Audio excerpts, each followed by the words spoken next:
your Hi Mel! Happy birthday! Ito ang regalo namin sa iyo.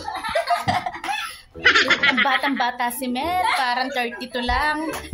Ayan po. Ang gandang babae.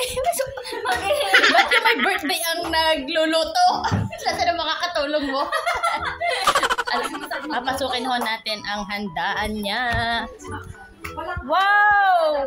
Nandito po ang kanyang mga loving sister. Yan. At syempre, papakita ko sa inyo ang masarap na handa, pampiyastahan. At syempre, merong pang manok kung saan naligal. At syempre, may Shanghai. At masarap na pansit, pampahaba ng buhay ni Mel. At spaghetti, ang Filipino style. At meron ho silang handang sinaing na isda. Nakakatuwa. At bertihan handa sinaing na isda. Ano kaya ibig sabihin ito? Ayan, ipapakita ko sa inyo ang mga visitors. Sobrang gaganda ho. Ang ganda nyo, ma'am. Guys, kayo din ho. Grabe.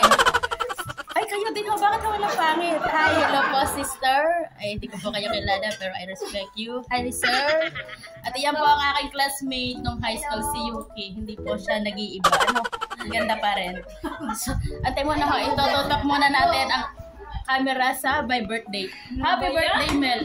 Ano ang iyong masasabi sa mga viewers? Sa mga taga-atin, ano sasabihin mo sa taga-Banyaga? Batiin nyo ho, mga taga-Luok, batiin nyo ho rin ang happy birthday, anak ni Mami Lee.